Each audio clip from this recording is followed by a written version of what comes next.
Bienvenue à nouveau dans l'émission. Nous sommes aujourd'hui avec le professeur Zhang, qui est très renommé non seulement pour ses réalisations académiques, mais aussi pour ses chaînes très populaires, et je veillerai à laisser les liens. Vous développez des modèles pour prédire les évolutions géopolitiques, et ils sont tout à fait fascinants, car vous parvenez à intégrer de nombreuses variables pour rendre compte de la complexité.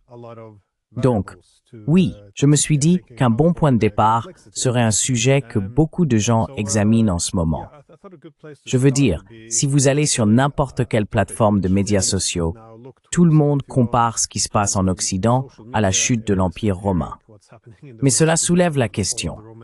Puisque vous êtes capable de prendre en compte toutes ces variables, selon vous, qu'est-ce qui fait qu'une civilisation s'élève, décline, puis finit par s'effondrer?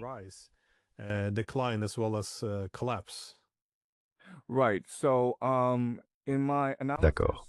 Donc, dans mon analyse de l'histoire du monde, je constate que lorsque les civilisations s'élèvent, trois facteurs entrent en jeu. Le premier, c'est l'énergie, cette sorte de soif qu'ont les gens de se dépasser et de se faire une place dans le monde. C'est le numéro 1, l'énergie. Le deuxième, c'est l'ouverture. Dans quelle mesure êtes-vous prêt à apprendre des autres, à reconnaître vos erreurs et à vous améliorer? À quel point êtes-vous ouvert? C'est le numéro 2. Le troisième, c'est la cohésion. Vous identifiez-vous capable de travailler ensemble et de se coordonner pour atteindre des objectifs plus vastes?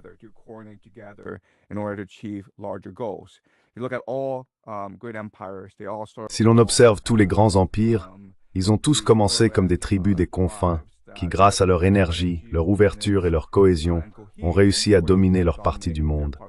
Cela inclut les Athéniens, les Perses, les Macédoniens, les Romains, les Américains et les Britanniques. Et aujourd'hui, je soutiendrai que le nouvel empire émergent sur la scène mondiale est la Pax Judaïca, Israël. Chez les Israéliens, on retrouve énergie, ouverture et cohésion.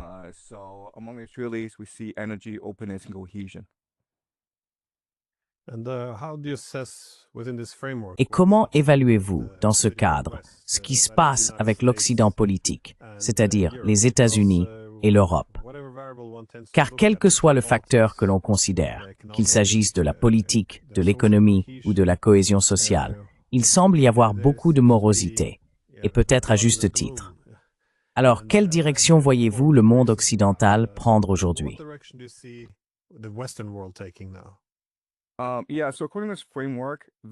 Oui. Donc selon ce cadre, le monde occidental, en particulier l'empire anglo-américain, est en déclin rapide. Si l'on regarde l'énergie comme la volonté des gens de travailler dur. En réalité, on a ces jeunes en Occident qui veulent devenir influenceurs sur les réseaux sociaux et qui s'attendent à gagner 600 000 $ par an en faisant cela. Et c'est complètement aberrant. Trump parle beaucoup de ramener la production manufacturière en Amérique, mais qui va occuper ces emplois ouvriers? Qui voudra aller travailler dans des usines pendant 40 ou 50 ans? La réponse est pas beaucoup de jeunes. La réalité, c'est qu'aujourd'hui, les jeunes préfèrent simplement regarder Netflix.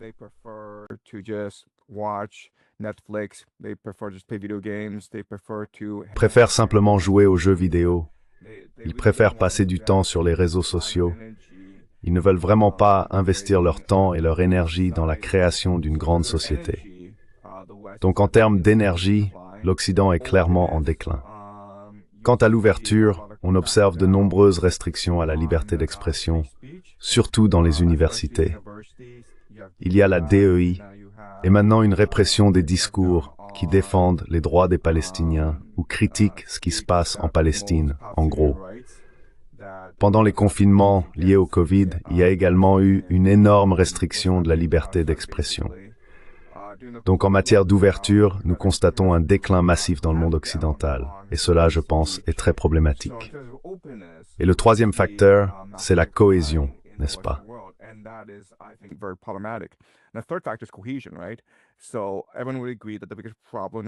Tout le monde s'accorderait à dire que le plus grand problème en Amérique est la polarisation politique, où la gauche et la droite se détestent. De nos jours, Les sondages montrent que si vous êtes démocrate, vous pourriez en fait refuser d'épouser un républicain, indépendamment de l'attirance ou du salaire. C'est un peu comme dire, si tu es de l'autre côté politique, je ne veux tout simplement pas interagir avec toi. Ainsi, en termes de cohésion, l'Amérique est à peu près également divisée entre la gauche et la droite. Et cela se produit dans tout le monde occidental, surtout avec l'augmentation de l'immigration. Malheureusement, tous les signes historiques indiquent un déclin rapide au cours des 5 à 10 prochaines années.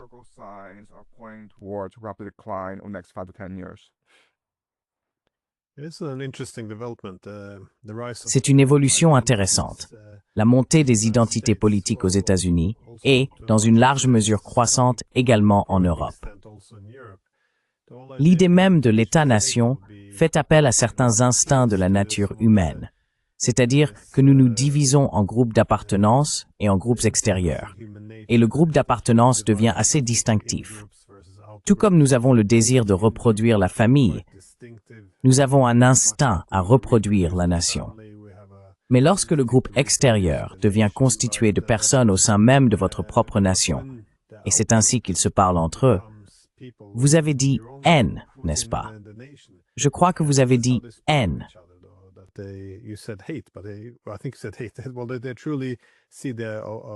Eh bien, ils considèrent vraiment l'opposition politique, non pas simplement comme des personnes ayant des opinions différentes ou des voix différentes pour l'avenir, mais comme une menace pour les idéaux et pour la nation elle-même. Et encore une fois, ce sont les deux camps qui utilisent cette rhétorique. C'est donc assez effrayant en ce qui concerne la capacité à rester unis dans un même pays, si c'est ainsi que les gens perçoivent l'opposition politique. Oui. Mais dans quelle mesure sommes-nous condamnés, cependant? Je veux dire, pour ceux d'entre nous qui vivent dans le monde occidental, parce qu'il y a, je suppose, une grande différence entre traverser des périodes d'essor et de déclin et basculer réellement dans l'effondrement. Quand cela se produit-il?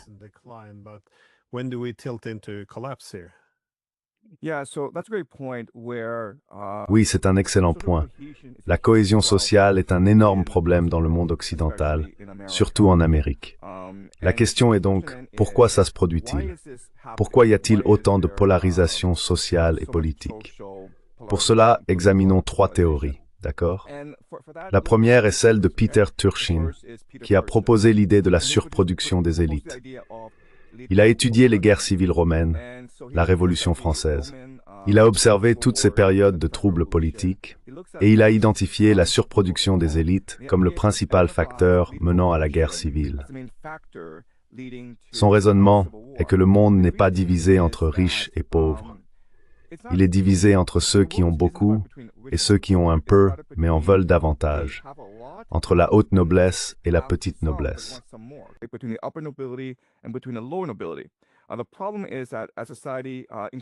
Le problème, c'est qu'à mesure que la société s'enrichit, le nombre d'élites augmente, mais les positions de pouvoir restent limitées.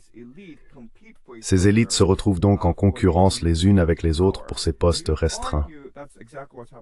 On pourrait dire que c'est exactement ce qui se passe actuellement aux États-Unis, où l'on voit des oligarques proches des républicains, représentés par des figures de la tech comme Peter Thiel et Elon Musk, s'opposer à l'élite financière, représentée par le Parti démocrate. On peut presque considérer la seconde administration Trump comme une sorte de guerre civile entre ces différents oligarques américains. Voilà donc la première théorie. La seconde vient de Thomas Piketty, qui a écrit ce remarquable ouvrage intitulé « Le capital au XXIe siècle ». Je suis sûr que vous l'avez lu et que vos téléspectateurs l'ont lu aussi.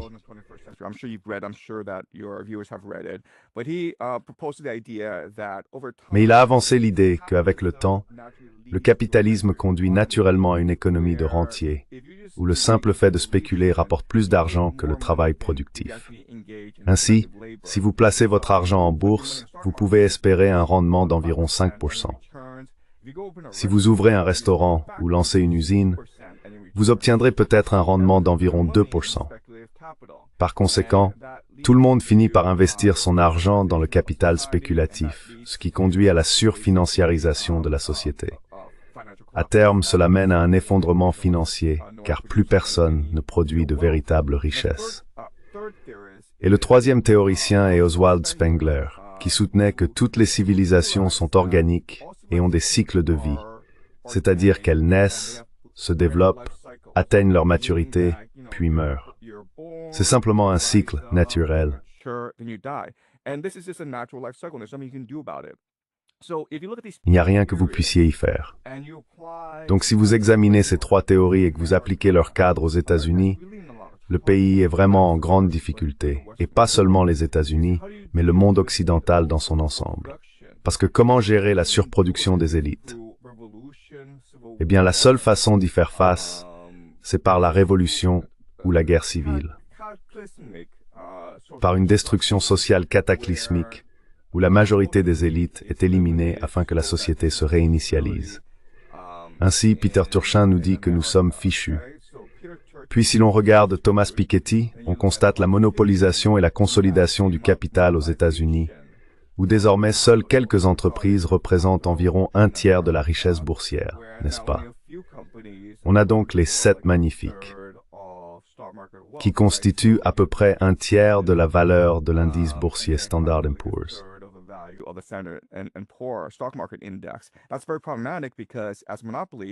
C'est très problématique parce qu'en tant que monopole, ils n'ont pas besoin de créer de la valeur. Tout ce qu'ils ont à faire, c'est de maintenir leur position.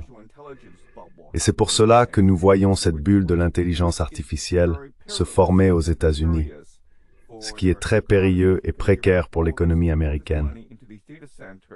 Parce qu'on investit tout cet argent dans ces centres de données qui produisent un produit, l'IA, sans réel bénéfice social et qui pourrait menacer de détruire des millions d'emplois. Et puis Spengler nous dit aussi que les sociétés meurent tout comme les individus. Et peut-être que, pour le bien de l'humanité, c'est une très bonne chose. Donc, si l'on considère ces 3 théories, il est très difficile de trouver une issue au déclin social auquel le monde occidental est actuellement confronté.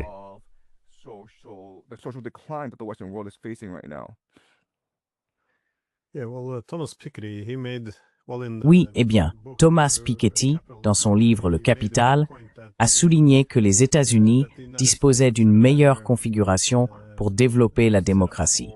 Car contrairement à l'Europe, où il existait beaucoup d'anciennes fortunes, les États-Unis n'avaient pas cette même concentration du pouvoir économique. Bien sûr, si l'on avance jusqu'à l'époque actuelle, ce n'est évidemment plus le cas. C'était d'ailleurs aussi un argument avancé par Alexis de Tocqueville. Mais aujourd'hui, bien sûr, le monde est très différent. Nous avons cette concentration de la richesse qui a ses conséquences. Dans quelle mesure considérez-vous que les problèmes actuels sont une extension de la crise financière mondiale?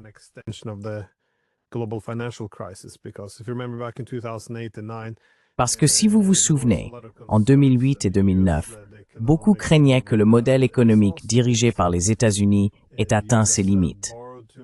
Les États-Unis avaient trop emprunté, trop dépensé, et une partie de l'élan s'était dissipée. Trop d'argent bon marché, en somme. Mais la solution a été d'emprunter davantage et de dépenser davantage, gonflant ainsi certaines bulles d'actifs.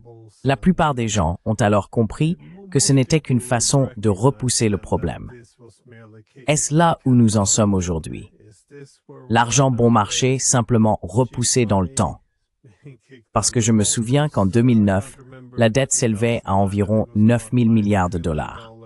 Aujourd'hui, elle atteint 38 000 milliards. Ce sera bien plus difficile maintenant, et ils ne peuvent plus utiliser les mêmes instruments.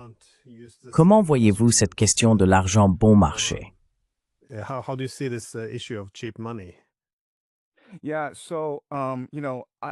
Oui, donc. Tu sais, je pense que tu soulèves un bon point à propos de la grande crise financière de 2008-2009, qui a vraiment marqué un tournant dans l'histoire américaine, et on pourrait dire dans l'histoire occidentale également. La crise financière de 2008 a été l'aboutissement de tendances très inquiétantes qui s'étaient développées depuis l'ère néolibérale de Reagan. La première tendance a été le passage de la production manufacturière à la financiarisation de l'économie. Avant Reagan, la majeure partie de l'économie était orientée vers la production manufacturière, créant une véritable richesse destinée à l'exportation dans le monde entier. Mais avec l'essor de la Reaganomics, on a assisté à un basculement vers la financiarisation, où l'Amérique a commencé à absorber tout cet argent facile venu du monde entier pour le transformer en instruments financiers risqués comme les produits dérivés et les CDO.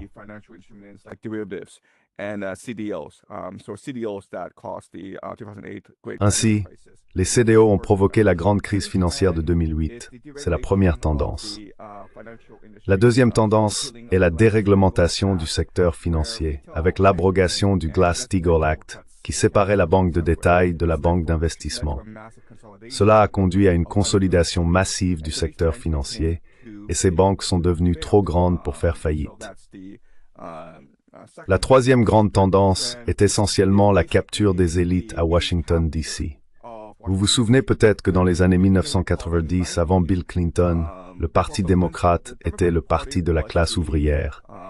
Il s'opposait à l'ALENA, il s'opposait au statut de nation la plus favorisée pour la Chine. C'était le Parti démocrate des années 1980. Et avec le recul, je ne pense pas que quiconque se souvienne vraiment de ce à quoi ressemblait le Parti démocrate dans les années 1980.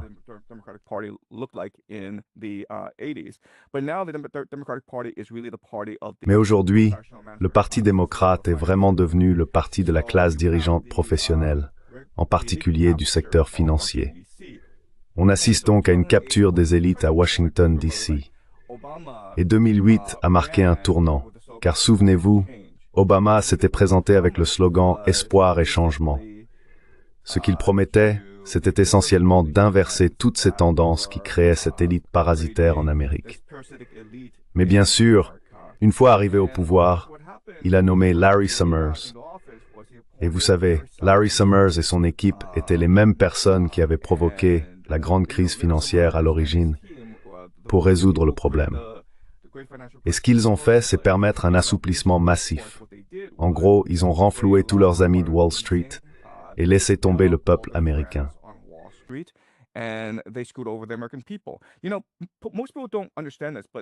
Tu sais, la plupart des gens ne le comprennent pas, mais Obama a été le premier président noir. Pourtant, la propriété immobilière parmi les Afro-Américains a diminué plus rapidement pendant sa présidence que sous n'importe quel autre dans l'histoire américaine. Plus de familles noires ont perdu leur maison sous Obama que sous tout autre président. Ainsi, Obama a fini par léser la classe ouvrière, en particulier la classe ouvrière issue des minorités, qui avait placé le plus d'espoir dans son administration. Les années 2008 et 2009 ont marqué un tournant, et en gros, le Parti démocrate a désormais été récupéré par l'élite financière. C'est quelque chose qui se poursuit encore aujourd'hui. Malheureusement, il ne semble pas que le Parti démocrate soit capable d'inverser cette tendance.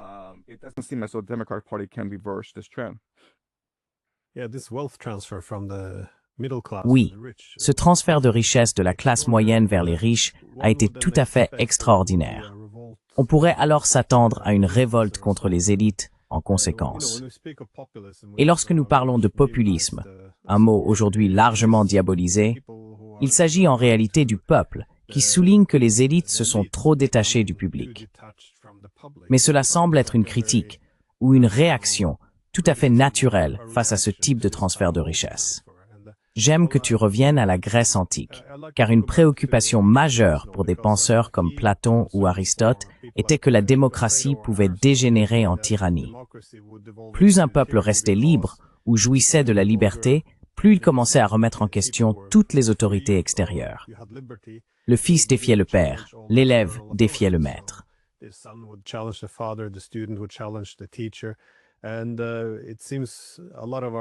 Et il semble qu'une grande partie de notre libéralisme actuel alimente cela, l'idée que l'on rejette toute autorité. Mais cela élimine aussi toutes les hiérarchies. Pourtant, il existe de bonnes hiérarchies, bienveillantes. Le père et le fils, le professeur et l'élève, où l'un cherche idéalement à élever l'autre au-dessus de lui-même. Je veux dire, la plupart des pères veulent que leur fils fasse mieux qu'eux. C'est une bonne hiérarchie. Mais il semble que, dans la société, nous perdions ces hiérarchies bienveillantes. Pas toutes, c'est peut-être une exagération, mais les hiérarchies bienveillantes sont en déclin, tandis que les plus vicieuses ou extractives, rentières, exploitantes, sont en hausse. Comment voyez-vous cette évolution? Est-ce la fin ou la mort de la démocratie et la montée de la tyrannie? Ou comment peut-on prévoir la manière dont cela va se dérouler?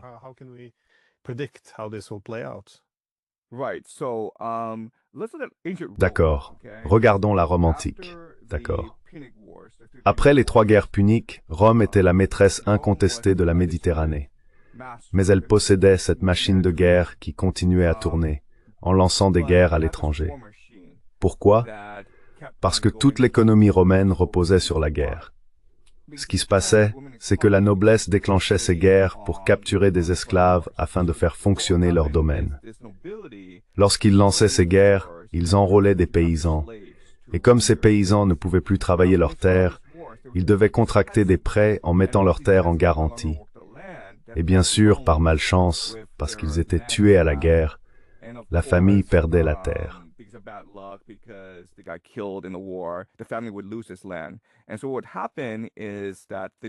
Et donc, ce qui s'est passé, c'est que la noblesse a consolidé toutes ces terres, et la paysannerie est devenue une classe de locataires. Ils ont été contraints d'aller dans la ville de Rome pour chercher du travail, et cela est devenu un élément très instable de la société romaine, car on assistait désormais à la montée du populisme. Les premiers grands réformateurs furent les frères Gracques, dont Tiberius Gracchus.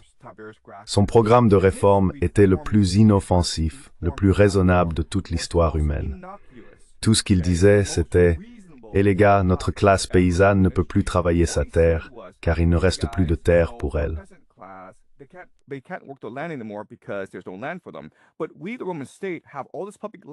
Mais nous, l'État romain, possédons toutes ces terres publiques qui ne sont pas utilisées.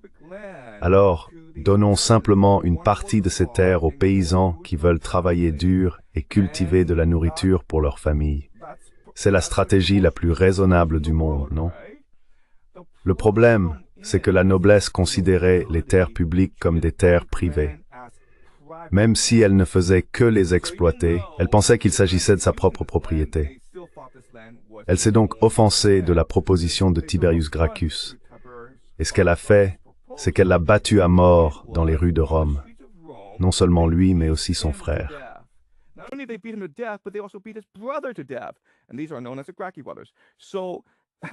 Ceux-ci sont connus sous le nom des frères Gracques. Donc je veux dire, je comprends que le populisme ait mauvaise réputation, mais si l'on regarde l'histoire, regardez comment les anciens Grecs traitaient leur classe paysanne, regardez comment les anciens Romains traitaient la leur. L'élite devient arrogante, complaisante et totalement réfractaire à toute réforme. En fait, si vous proposez la moindre réforme, ils vous tueront. Et cela ouvre la voie aux aventuriers, aux démagogues capables de canaliser la colère du peuple et de la retourner contre l'élite. Et bien sûr, à Rome, cela a conduit à l'ascension de Jules César.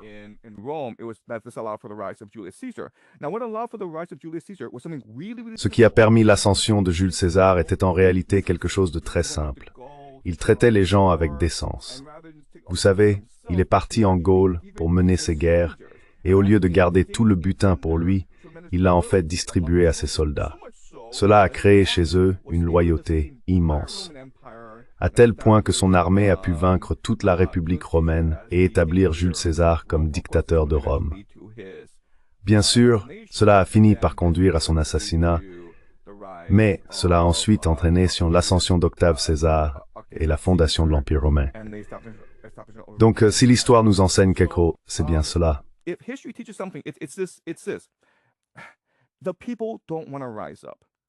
Le peuple ne veut pas se soulever. Le peuple ne veut pas se rallier derrière un démagogue. Mais les élites ne laissent souvent pas le choix au peuple, car elles sont parasitaires, arrogantes et totalement indifférentes à la détresse du peuple. Et c'est quelque chose que nous observons dans tout le monde occidental aujourd'hui, où les élites vivent dans leur propre bulle. Elles ne comprennent pas la souffrance des gens ordinaires. En réalité, aux États-Unis aujourd'hui, La plupart des gens ne peuvent pas faire face à une urgence qui coûte $500. S'ils tombent malades, doivent aller à l'hôpital et débourser $500, ils n'en ont pas les moyens.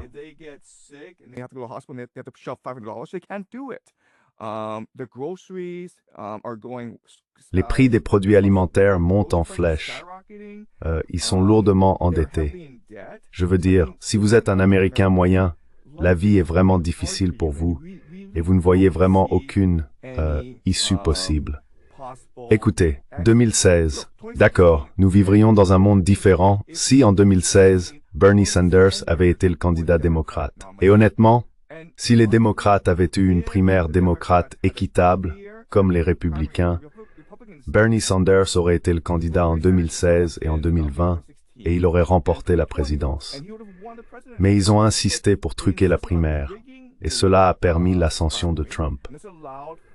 Donc Trump n'aurait pas été possible, Trump n'aurait pas été envisageable, sans le fait que les démocrates soient un parti très corrompu, très arrogant et complètement déconnecté.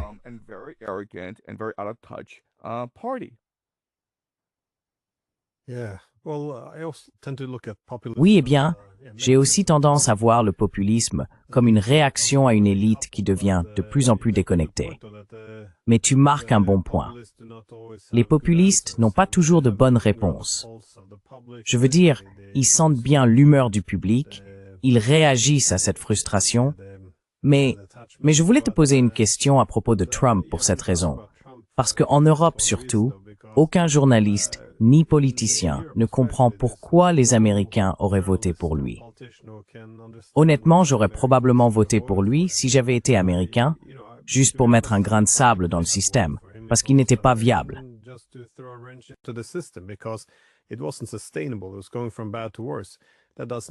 Les choses allaient de mal en pis. Cela ne veut pas dire que je pense que ces solutions soient très bonnes. Je pense que ces tarifs douaniers sont un désastre. Ils ne fonctionnent pas bien. L'idée de toujours vouloir tout résoudre par des solutions rapides, par la force et maintenant de plus en plus par la guerre, je pense que ce n'est pas une bonne approche. Mais ne pas comprendre son attrait, c'est assez dangereux. Alors, comment le voyez-vous évoluer? Si vous deviez faire une prédiction à propos de Trump, pensez-vous qu'il va dissoudre la démocratie ou qu'il est réellement capable de tenir les élites pour responsables? À quoi ressemble, selon vous, son parcours?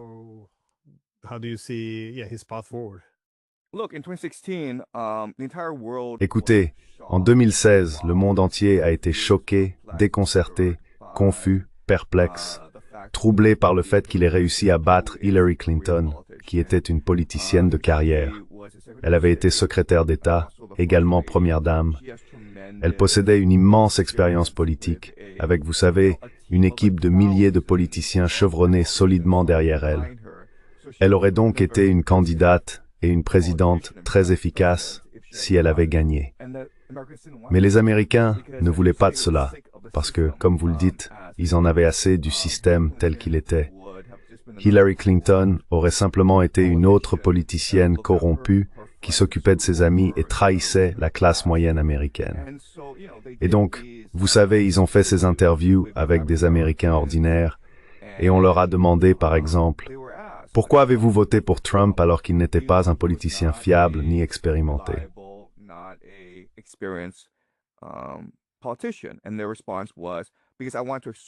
Et leur réponse a été parce que je voulais affirmer mon autorité, parce que je voulais affirmer mon autonomie, parce que je voulais que ma voix compte. J'en ai assez d'être méprisé par l'élite. C'est pour ça.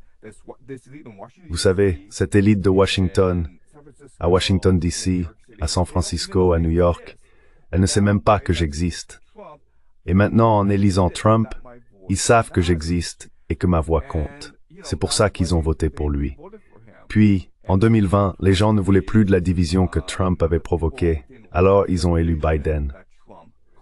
Et leur vie est devenue de pire en pire.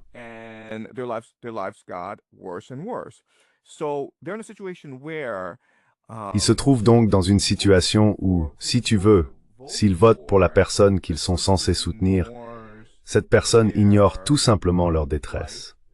Elle ne fera rien pour améliorer leurs conditions de vie. Trump, en revanche, est quelqu'un qui pourrait enrayer le système, comme tu le soulignes. Quelqu'un capable de bouleverser le statu quo. Et c'est exactement ce qu'il fait en ce moment avec le projet 2025, n'est-ce pas? Mais les gens ne veulent certainement pas que les choses restent telles qu'elles sont. Ils votent donc pour le changement, même si cela peut mener au chaos, dans l'espoir que leur vie s'améliore un peu.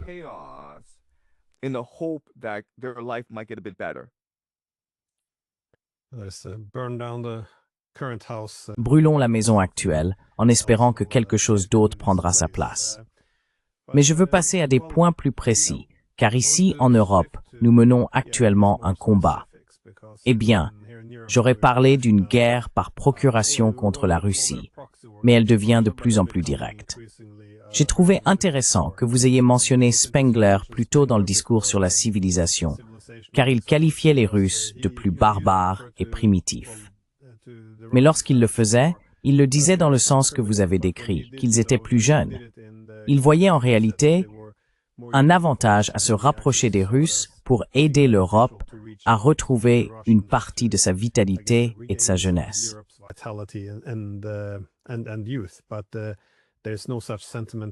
Mais il n'y a plus un tel sentiment aujourd'hui. Bien sûr, on pourrait dire qu'il y avait là une certaine connotation méprisante à leur égard. Mais néanmoins, dans ce cadre où les civilisations sont perçues comme ayant la durée de vie d'un être humain, les Russes étaient considérés comme la partie jeune. Mais aujourd'hui, dans la guerre en Ukraine, où voyez-vous cela aller? Car je suis très perplexe face aux informations qui circulent. Elles semblent tellement détachées de la réalité. Par exemple, dans les années 1990, tout au long de cette décennie, nous avons eu des discussions sur les dangers d'élargir l'OTAN sans y associer la Russie. Aujourd'hui, tout cela a disparu de la mémoire collective, comme si cela n'avait jamais eu lieu. Alors, selon vous, où cette guerre va-t-elle réellement?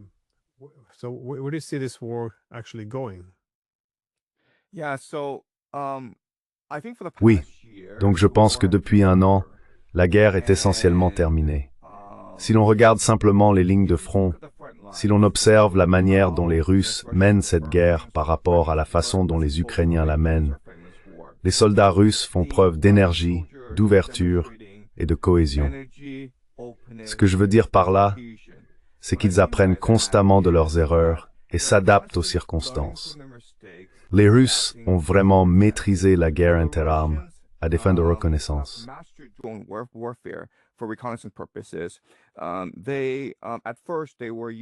Au début, ils utilisaient ces grandes unités de bataillon contre les Ukrainiens et ils se sont rendus compte qu'elles pouvaient être facilement ciblées et attaquées par des drones.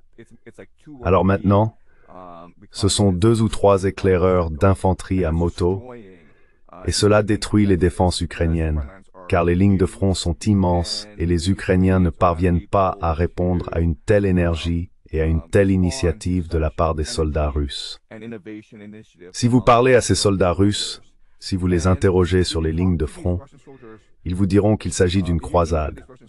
Une croisade pour sauver la civilisation russe, une croisade pour sauver la patrie, une croisade pour détruire l'antéchrist, qu'ils considèrent comme la corruption de la civilisation russe.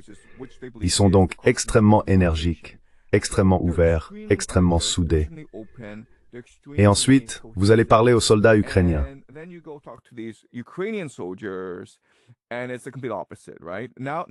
Et c'est tout le contraire, n'est-ce pas? Maintenant, ils arrachent des hommes de 50 ans dans les rues d'Ukraine pour les envoyer combattre dans une guerre totalement inutile, désespérée et perdue. Les taux de désertion parmi les soldats ukrainiens sont extrêmement élevés, n'est-ce pas? On parle de centaines de milliers de soldats qui désertent. Donc cette guerre est complètement perdue. Et la raison pour laquelle les Ukrainiens n'ont pas admis la défaite, c'est que ce serait un suicide politique pour le régime de Kiev de le faire, n'est-ce pas? Parce que si Zelensky, après avoir promis pendant les 4 dernières années que la Russie n'était qu'un château de cartes, voué à s'effondrer à cause des sanctions dès le lendemain, eh bien ça fait 4 ans que vous dites cela. Vous avez gagné la guerre sur les réseaux sociaux. Je veux dire, si on ne regarde que les réseaux sociaux, les Ukrainiens ont été incroyables, n'est-ce pas?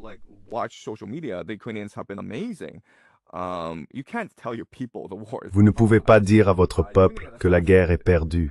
Vous seriez assassiné. Et quoi qu'il arrive, si vous admettez la défaite, il y aura une révolution en Ukraine. Les Ukrainiens sont donc coincés là où ils sont. Ils doivent aller jusqu'au bout, quoi qu'il en coûte. Maintenant, les Européens soutiennent les Ukrainiens en s'attendant à ce qu'ils gagnent cette guerre. Et voyez-vous, ce n'est pas vraiment dit clairement dans les médias, mais l'OTAN est impliquée dans cette guerre depuis le tout début. Oui, ce sont les Ukrainiens qui fournissent la main-d'œuvre, les soldats sur les lignes de front, mais ce sont les armes de l'OTAN, le ciblage de l'OTAN, la surveillance de l'OTAN, les forces spéciales de l'OTAN, le commandement et le contrôle de l'OTAN, ainsi que le financement de l'OTAN. Tout vient de l'OTAN. L'OTAN est donc, elle aussi, en quelque sorte, coincée dans cette guerre.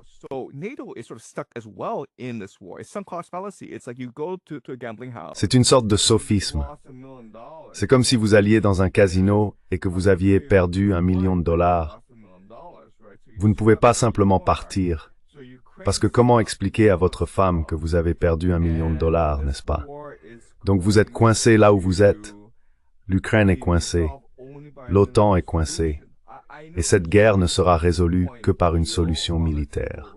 Je sais qu'il y a un accord en 20 points sur la table en ce moment, mais il est impossible que l'Ukraine puisse y dire oui. Il est impossible que l'OTAN puisse y dire oui. Donc je pense que ce qui va se passer, c'est que les Russes vont marcher jusqu'à Odessa. Et une fois qu'ils auront pris Odessa, la guerre sera terminée. Parce que la Russie aura atteint tous ses objectifs stratégiques. À ce moment-là, l'OTAN se sera effondrée.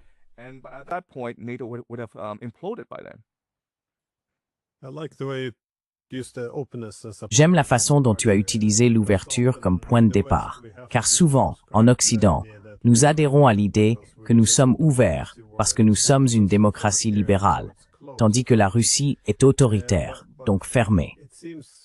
Mais il semble que l'un de nos principaux problèmes en Europe soit précisément celui-là. Nous sommes devenus fermés dans le sens où nous refusons de voir la réalité telle qu'elle est. Je suis d'accord pour dire que, généralement, dans une guerre entre forces d'invasion et forces de défense, les défenseurs ont l'avantage sur le plan du moral, car ils protègent leur patrie.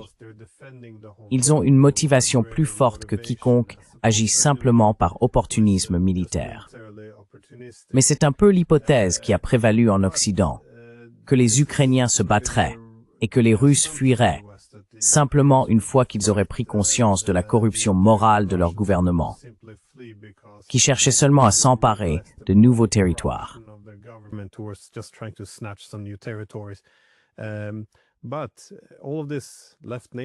Mais tout cela laisse l'OTAN en dehors de l'équation. Et si nous laissons l'OTAN de côté, parce que nous ne pouvons pas admettre que nous sommes impliqués, cela compromet soudainement notre capacité à interpréter les motivations des Russes. Comme vous le dites, ils considèrent réellement cela comme une guerre pour leur propre existence. Et j'ajouterais, pour de très bonnes raisons. Mais encore une fois, si nous devons tous nous conformer à ce récit, selon lequel il ne s'agit que d'opportunisme, qu'ils sont simplement avides de plus de territoire, que c'est d'une certaine manière inscrit dans l'ADN russe, alors toute notre analyse sera erronée. Je me demande si vous considérez l'ouverture comme une part de la faiblesse que nous avons, car ce n'est pas qu'une seule question. Je pense qu'une grande crise à laquelle nous faisons face en Occident est une crise de la stratégie elle-même.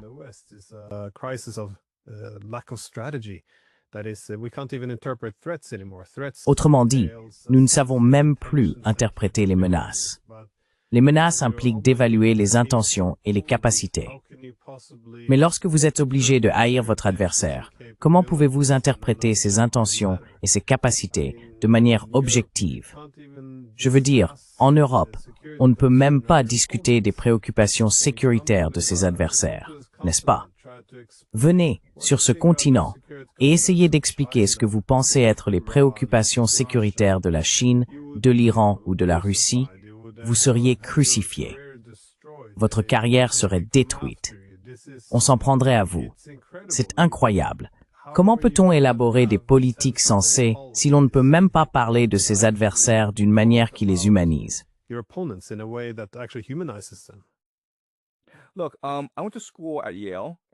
Écoutez, j'ai étudié à Yale, et c'était à la fin des années 1990. Yale College et l'Amérique à cette époque formaient une société très ouverte et dynamique où l'on pouvait critiquer tout le monde et tout. Et je me suis dit, vous savez quoi?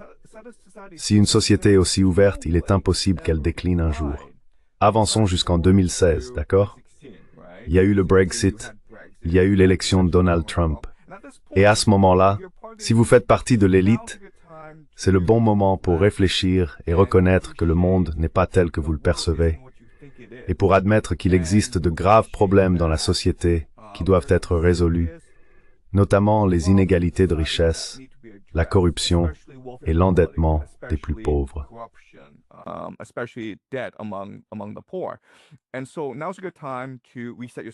Et donc, c'est maintenant le bon moment pour réinitialiser votre société. Au lieu de cela, l'élite a choisi de se replier sur elle-même, de créer sa propre bulle et d'ignorer toute critique. Cela s'est aggravé pendant le Covid et ils sont devenus extrêmement refermés. L'élite est devenue encore plus fermée après l'invasion de l'Ukraine par les Russes, car cette invasion a représenté un changement de paradigme pour l'élite occidentale. Ils ne pouvaient pas imaginer que quiconque puisse remettre en cause l'Empire, n'est-ce pas? Je veux dire, les Russes étaient censés être cette station-service dotée d'armes nucléaires. Un peuple pauvre, arriéré, barbare, survivant grâce à la générosité occidentale. Et leur élite était extrêmement corrompue. Alors comment auraient-ils pu oser nous défier?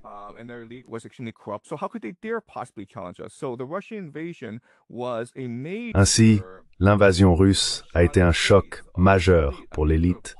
Je veux dire, ça a vraiment fait éclater leur bulle. Mais ensuite, ils se sont dit, vous savez quoi? On va simplement redoubler d'efforts. On va continuer à croire à nos idées absurdes, même si elles n'ont aucun sens, et on va croire que l'Ukraine va gagner cette guerre. Nous en sommes donc arrivés à un point où, malheureusement, le plus grand problème du monde occidental est l'arrogance, l'isolement et l'étroitesse d'esprit de l'élite. Et cette élite n'a désormais absolument aucune prévoyance stratégique. Non seulement elle refuse de prendre en compte les perspectives stratégiques de la Russie, de l'Iran et de la Chine, comme vous le dites, mais elle refuse aussi d'admettre qu'elle pourrait être responsable de ce qui s'est passé, n'est-ce pas?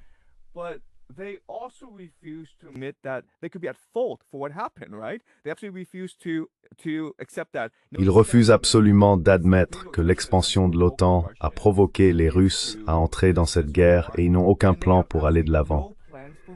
Tu leur demandes, tu vois, eh bien, si l'Ukraine perd cette guerre, que ferez-vous? Et ils répondent, l'Ukraine ne va pas perdre cette guerre. D'accord, mais que se passe-t-il si l'Amérique vous force à envoyer des troupes en Ukraine? Ils n'ont aucune idée de ce qu'il faut faire. On a donc cette élite occidentale qui a enfoui la tête dans le sable. Collectivement, ils ont enterré la tête et prié simplement pour que le ciel ne leur tombe pas dessus. Mais le ciel va leur tomber dessus.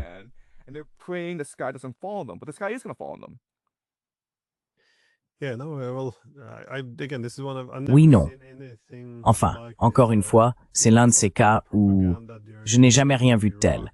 On a parlé de propagande pendant l'invasion de l'Irak, je m'en souviens très bien.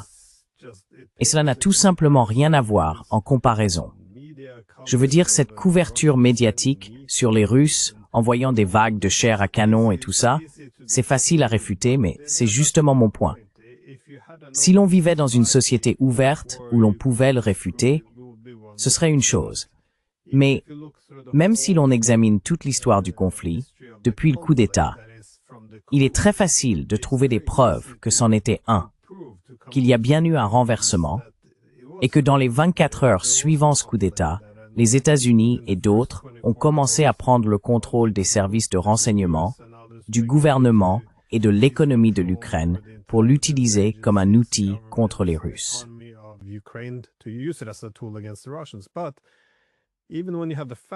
Mais même lorsque vous avez les faits qui ne peuvent pas être contestés, j'ai remarqué que nous avons franchi un nouveau cap.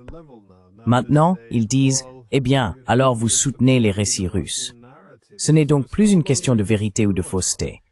C'est que l'histoire semble donner de la légitimité aux Russes et nous délégitimer. Ainsi, le simple fait de la présenter, même si elle est correcte, devient une question de récit. C'est là le problème. Vous êtes censé être dans les tranchées avec nous, et si vous ne l'êtes pas, il vous suffit de dire ABC. C'est tout ce qu'il faut faire.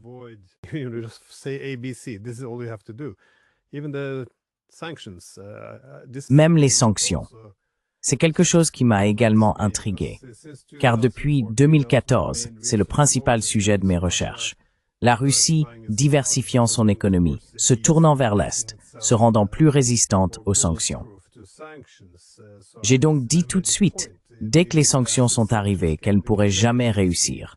La Russie s'y était préparée. Mais ensuite, on vous dit que vous sapez la confiance dans les sanctions. Tout cela est un phénomène socialement construit.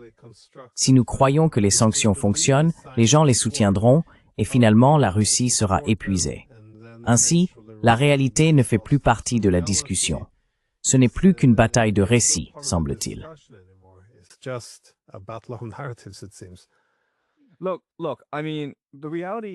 Écoutez, je veux dire, la réalité, c'est que l'élite occidentale n'a absolument aucun plan pour l'avenir. Elle n'a absolument aucune imagination. Elle est incapable de réfléchir ou d'innover.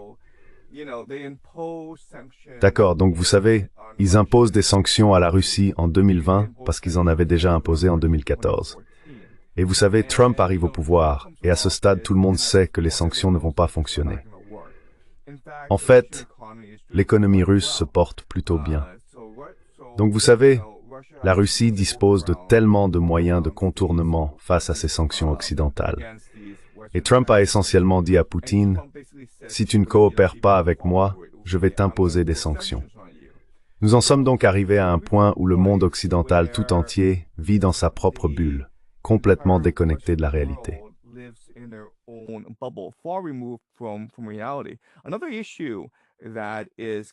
Un autre problème qui va déchirer l'Europe de l'Ouest, c'est l'immigration. Vous savez, je veux dire, oui, cette guerre en Ukraine ne se passe pas bien, mais regardez cette question de l'immigration, elle va déchirer la société occidentale. Regardez ce qui se passe en France, au Royaume-Uni. Je veux dire, il y a ces émeutes raciales. Et il faut se demander combien de temps encore la société pourra rester unie maintenant qu'il y a autant d'immigration, autant de conflits au sein de ces États-nations. Donc malheureusement, à l'avenir, je pense que ce qui va se passer, c'est que le monde occidental, en particulier l'OTAN, va s'engager davantage en Ukraine, et cela va provoquer des guerres civiles au sein de ces sociétés. Et ils sont incapables de voir ce qui est pourtant évident pour tout le monde.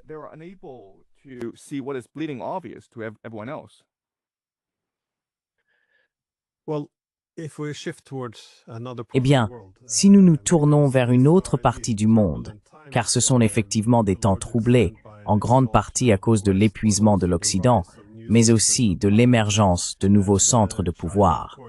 La Chine, bien sûr, est aujourd'hui l'un de ceux qui dégagent énormément d'énergie. Quiconque s'y rend peut presque la sentir dans l'air. Mais c'est précisément pour cette raison que nous vivons une période agitée. Je veux dire, on pourrait penser qu'un affrontement entre ces deux géants, la Chine et les États-Unis, pourrait prendre différentes formes. En réalité, c'est déjà une guerre économique. Mais si les choses ne se passent pas bien pour le camp américain, se tourneront-ils vers une option militaire? Comment voyez-vous l'évolution de la rivalité entre les États-Unis et la Chine?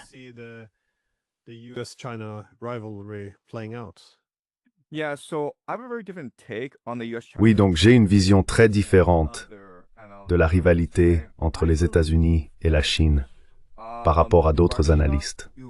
D'accord? Je pense que la Russie et l'Iran sont tous deux des puissances révisionnistes, dans la mesure où ils ont été isolés, ils ont été ostracisés par l'économie mondiale contrôlée par les États-Unis et leurs alliés, mais la Chine est plutôt une puissance du statu quo, dans la mesure où elle a énormément bénéficié de la mondialisation au cours des 40 dernières années, en particulier du commerce avec les États-Unis.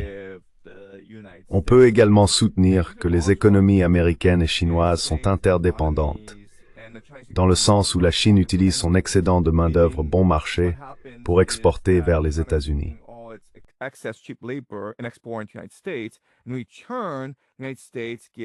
En retour, les États-Unis donnent à la Chine des dollars américains. Ce qui se passe, c'est que la Chine soutient ou maintient essentiellement le dollar américain, que tout le monde sait être une sorte de système de Ponzi. Et les États-Unis, en échange, transfèrent des technologies à la Chine, l'aidant à s'enrichir et à ouvrir son vaste marché de consommation aux produits chinois, offrant ainsi des opportunités d'emploi à des millions de Chinois.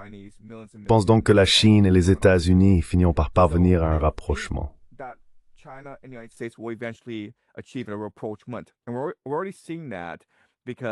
Et nous le voyons déjà, car le président Xi et le président Trump se sont rencontrés en Corée du Sud, et la rencontre s'est très bien passée. Enfin, il paraît que ce n'était pas une excellente réunion, mais Trump a dit qu'elle s'était très bien déroulée. Et nous devrions nous attendre à d'autres rencontres au cours de l'année à venir. Je pense qu'il y aura un rapprochement entre la Chine et les États-Unis, car ils ont plus à gagner en travaillant ensemble qu'en se combattant. Ces deux économies sont fondamentalement interdépendantes et étroitement liées, n'est-ce pas? Parce que, vous savez, cela fait 10 ans que l'Amérique parle de relocaliser sa production, et cela n'a pas fonctionné, car l'économie américaine ne peut pas supporter le coût de la relocalisation. Tous ces projets à plusieurs milliards de dollars qui ont été mis en avant et soulignés ne se sont pas très bien terminés. Ainsi, la Chine est en quelque sorte irremplaçable pour fournir une production à bas coût aux États-Unis. Je pense que l'amitié entre les États-Unis et la Chine s'améliorera avec le temps.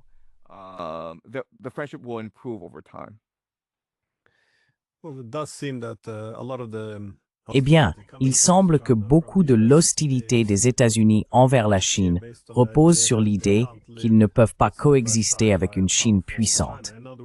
En d'autres termes, on dirait que c'est quelque chose qui remet en cause l'hégémonie américaine plutôt que les États-Unis eux-mêmes.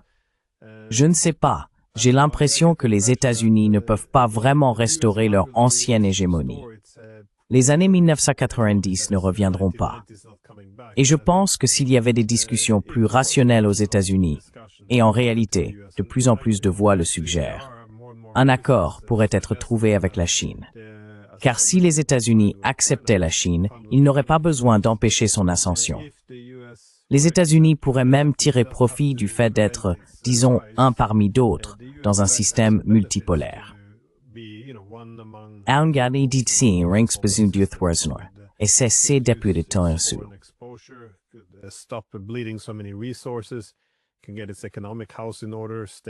Elle peut remettre de l'ordre dans ses affaires économiques, stabiliser la société et l'économie. Mais bien sûr, les États n'agissent pas toujours de manière rationnelle lorsqu'ils sont en déclin. C'est généralement de là que vient mon pessimisme.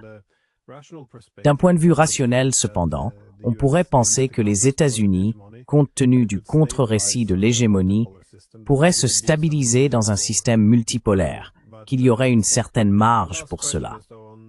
Mais ma dernière question concerne à nouveau les deux géants eurasiens. Ce que personne ne semblait avoir prévu, c'est que la Chine et la Russie trouveraient un terrain d'entente. En effet, leurs économies sont assez mutuellement complémentaires. Contrairement à l'Europe et à la Russie, il n'y a pas d'Ukraine entre les deux qui puisse être utilisée comme intermédiaire pour découpler l'Europe. Devrait-on être surpris si ce partenariat se maintenait dans le temps?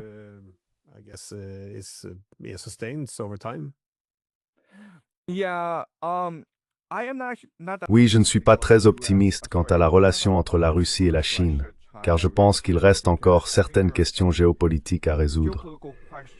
Un point de tension qui me vient à l'esprit est le Kazakhstan. Depuis les années 1980, la Chine y investit massivement, car le Kazakhstan est un point névralgique pour l'initiative La Ceinture et la Route. Tout doit essentiellement passer par le Kazakhstan pour atteindre le Moyen-Orient et l'Europe. La Chine a donc a tenté de rallier l'élite kazakh, elle a beaucoup investi dans le pays. Et ce qui s'est passé au cours des dernières années, c'est que le Kazakhstan a développé une attitude beaucoup plus pro-russe. Il y a essentiellement eu un changement de garde au Kazakhstan et le gouvernement penche désormais davantage vers la Russie. Mon point est que je comprends que certains voient l'Iran, la Russie et la Chine former ce bloc eurasien qui pourrait neutraliser la puissance navale américaine. Et si cela devait se produire, le continent eurasien pourrait prospérer. Mais il faut se rappeler que la géographie et l'histoire sont assez persistantes et que la Russie, la Chine et l'Iran ont de longues histoires de tensions géographiques et géopolitiques.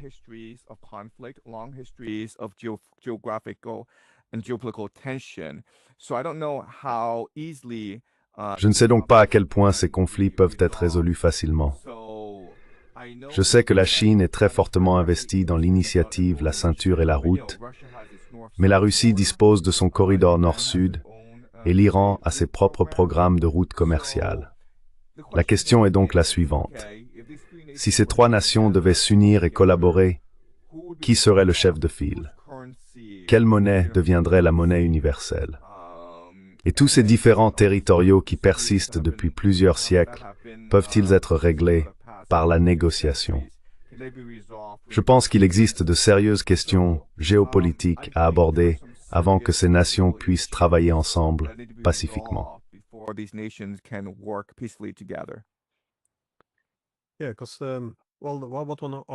Oui, parce que ce qu'on entend souvent de la part de la Chine et de la Russie, c'est qu'elles ne sont pas simplement des alliés. Elles sont plus que des alliés. Un allié, ce serait essentiellement le pays A et le pays B coopérant contre le pays C. En d'autres termes, l'argument est qu'elles ne dépendent pas d'un équilibre collectif face aux États-Unis. Mais c'est justement ce que je me demandais.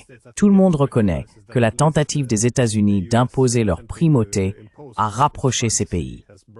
Si les États-Unis renonçaient à leurs ambitions de restaurer leur hégémonie, ils n'auraient plus besoin de cet équilibre collectif. Pensez-vous qu'un grand nombre de problèmes ou de tensions entre les Chinois, les Russes et les Iraniens commenceraient à émerger davantage si les États-Unis étaient retirés de l'équation?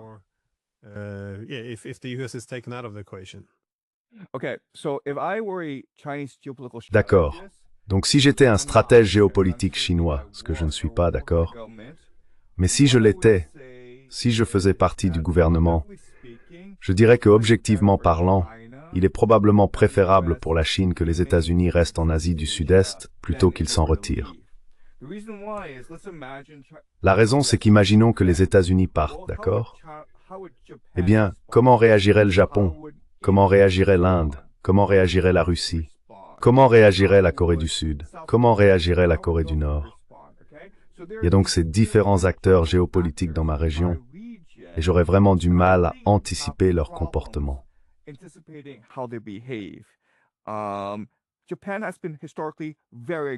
Historiquement, le Japon a été très agressif, car c'est une puissance navale disposant de peu de terres et de ressources. Les gens ne s'en rendent pas toujours compte, mais la grande puissance navale d'Asie du Sud-Est n'est pas les États-Unis, ce n'est même pas la Chine, c'est en réalité le Japon.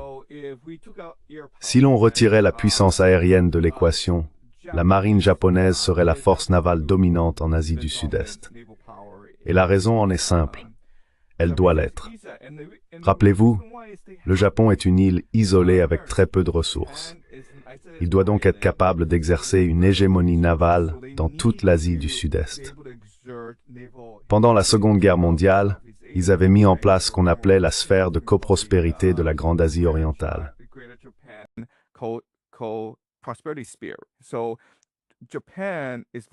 Donc le Japon est véritablement une puissance maritime agressive.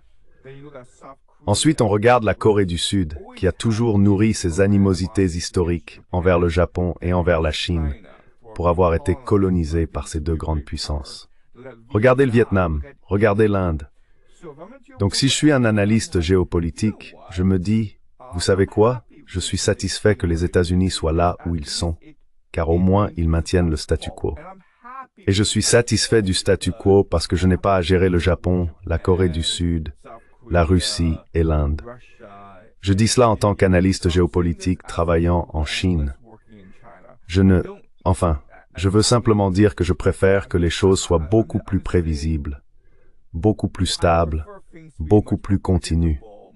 Et cela signifie que les États-Unis doivent rester là où ils sont.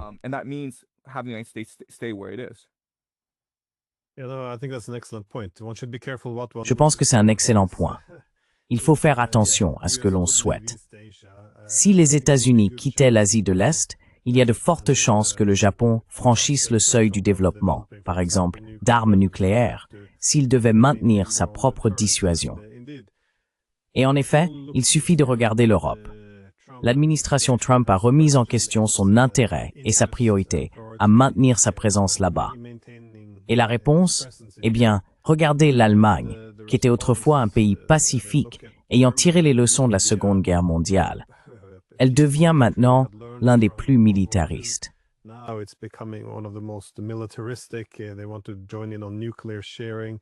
Ils veulent participer au partage nucléaire. Ils veulent avoir la plus grande armée d'Europe. Je veux dire, ils aimeraient être en première ligne pour affronter la Russie. Ce n'est même plus reconnaissable comme l'Allemagne d'il y a seulement 4 ou 5 ans. Donc je pense que si les États-Unis se retiraient d'Asie de l'Est, les conséquences ne seraient peut-être pas non plus en faveur de la Chine. Je pense que c'est un point tout à fait valable à souligner. Avant de conclure, avez-vous des réflexions finales?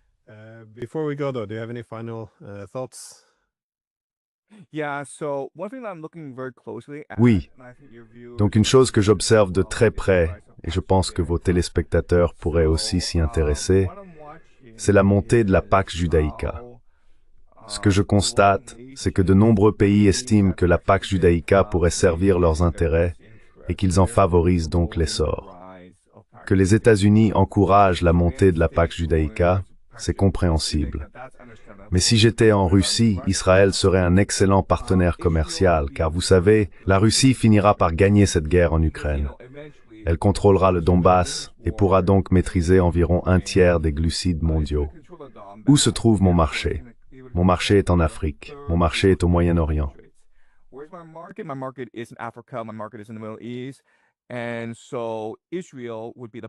Ainsi, Israël serait le point d'entrée idéal sur ces marchés. D'accord. Donc, si j'étais la Russie, je penserais que le Pax Judaïca joue en ma faveur. Si j'étais la Chine, le Pax Judaïca jouerait également en ma faveur, car le Pax Judaïca signifierait qu'Israël prendrait le contrôle de la Syrie, de l'Irak, de l'Égypte et peut-être de la Libye. En conséquence, Israël aurait besoin d'investir massivement dans les infrastructures. Il lui faudrait de nombreux projets d'infrastructures. Il lui faudrait aussi dépenser beaucoup d'argent dans les centres de données, dans l'intelligence artificielle, et créer cet immense état de surveillance pour superviser le grand projet israélien du Pax Judaïca. Je pense donc que la grande surprise des 5 à 10 prochaines années sera l'essor du Pax Judaïca. Et c'est quelque chose que je surveille de très près en ce moment.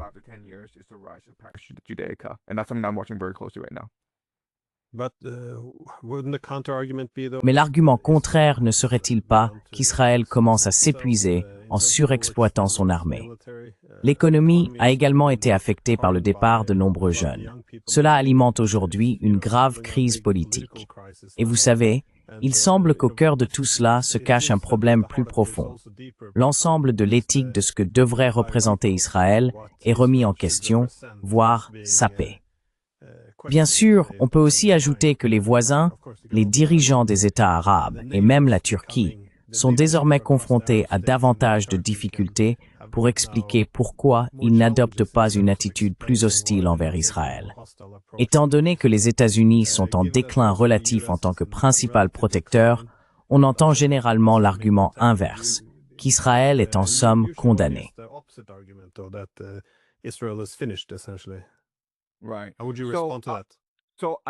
D'accord. Comment répondriez-vous à cela? Je pense que la nation d'Israël et la Pax Judaïca ne sont pas la même chose.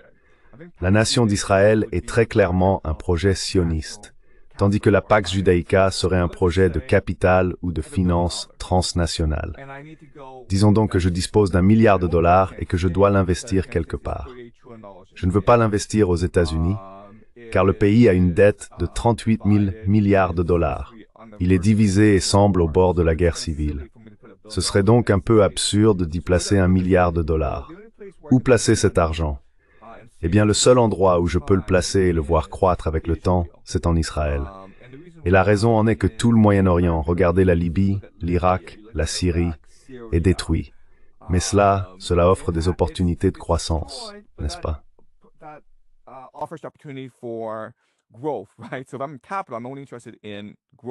Donc, si je représente le capital, je ne m'intéresse qu'à la croissance et au retour sur investissement. Et je pense que toute personne riche raisonne ainsi. Si j'ai 1 milliard de dollars à la banque, je dois placer mon argent quelque part. Je le placerai en Israël. Et non seulement cela, mais je travaillerai très dur pour m'assurer qu'Israël l'emporte. Et comme vous le dites, c'est peut-être quelque chose que les Israéliens eux-mêmes ne souhaitent pas, mais souvent, l'histoire est décidée par ceux qui détiennent le pouvoir, plutôt que par le peuple lui-même. Eh bien, c'est une perspective très intéressante. Je ne l'avais pas envisagée sous cet angle. Alors, avant que vous ne partiez, où les gens peuvent-ils vous trouver et suivre votre travail?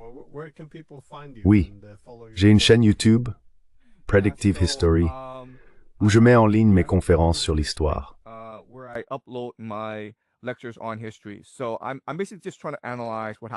Donc, j'essaie essentiellement d'analyser ce qui s'est passé auparavant et de comprendre ce que cela signifie pour le présent.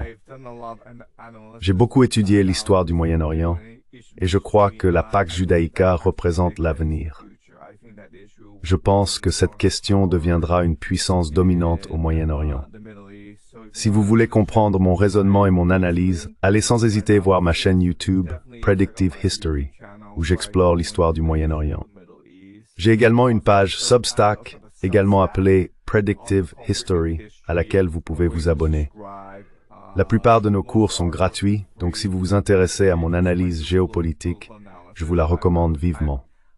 Merci. Oui, nous aurions dû consacrer plus de temps au Moyen-Orient, mais peut-être la prochaine fois. Merci beaucoup. D'accord. Au revoir.